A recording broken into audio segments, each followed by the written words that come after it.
ओडिशा के बालेश्वर जिले के जलेश्वर नगर क्षेत्र में 5 महिला स्वच्छ कर्मियों ने पुनर्नियुक्ति की मांग को लेकर नगर पालिका कार्यालय के सामने आमरण अनशन शुरू कर दिया है। महिलाओं का कहना है कि वे सांतिया स्थित संसाधन केंद्र में पिछले 2.5 वर्षों से अस्थायी स्वच्छ कर्मी के रूप में कार्यरत थी, लेकिन अनुबंध अवधि समाप्त होने का हवाला देकर उन्हें कार्यमुक्त कर दिया गया। उनका आरोप है कि अधिकारियों ने पुनर्नियुक्ति का आश्वासन दिया था, लेकिन बाद में सेवा से हटा दिया गया। इसी के विरोध में महिला कर्मी समाज सेवी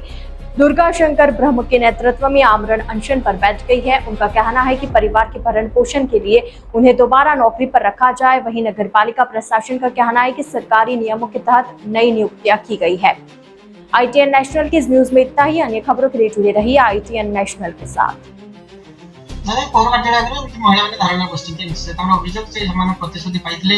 अचानक भाव एजुकेशन बाहर कर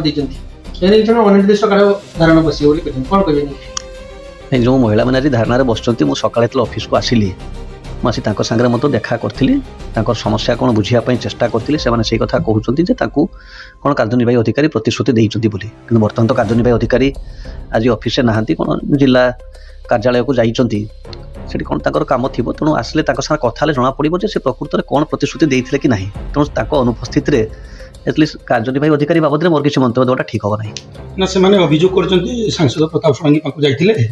किंतु कार्यनिर्वाही अधिकारी को पचार सी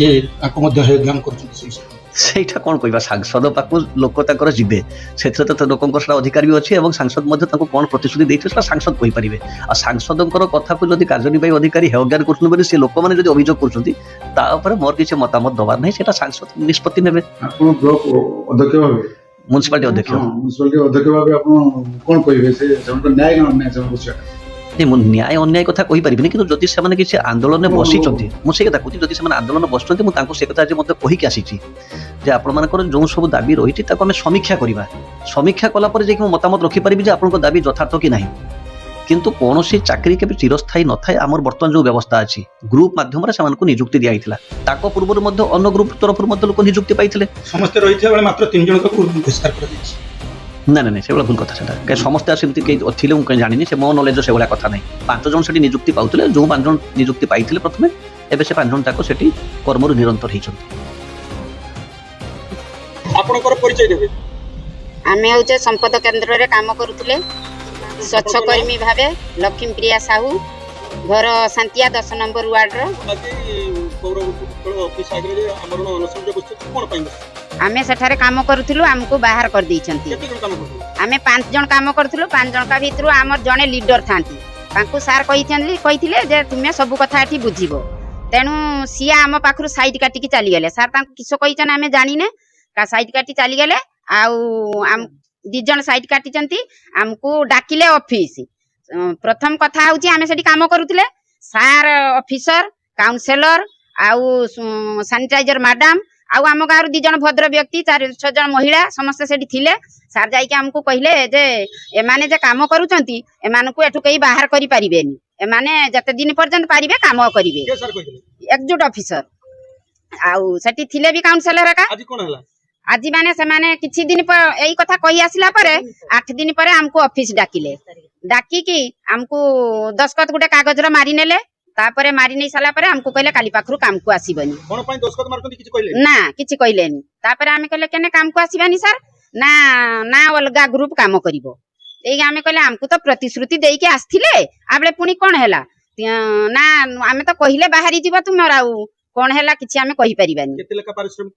पारिश्रमिक 13,500 वर्तमान कौन करिवे सही कथा आम एठी अनशन करिछु जे आम वर्तमान कौन करबा आम घर परिस्थिति खराब छुआ गोटे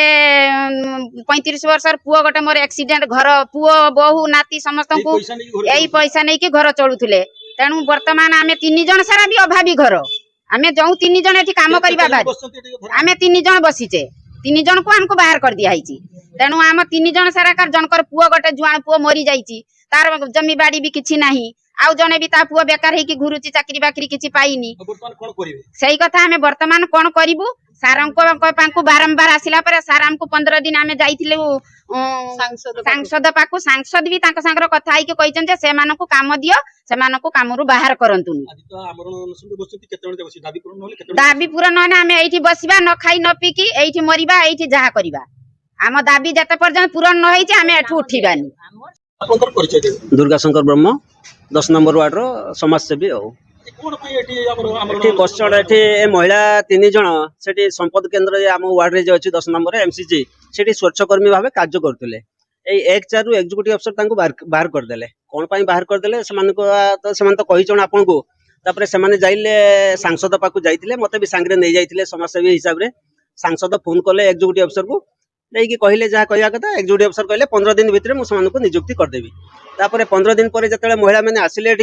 एक्जिक्यूटिव अफसर कहले सांसद कौन घर कथा ऑफिस मोर मु जहाँ को कार्य करमी पोस्टिंग रखिमी कार्य करने क्या बाहर करमी से मोर दायित्व।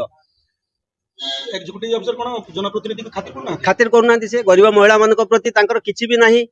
से बर्तमान से महिला माने चलिबे केरकम से किसी भी चिंताधारा नहीं। 3टा ग्रुप से एक्जिक्यूटिव अफसर से वार्ड रे काम करने 3टा ग्रुप बर्तमान तैयारी करछन्ती।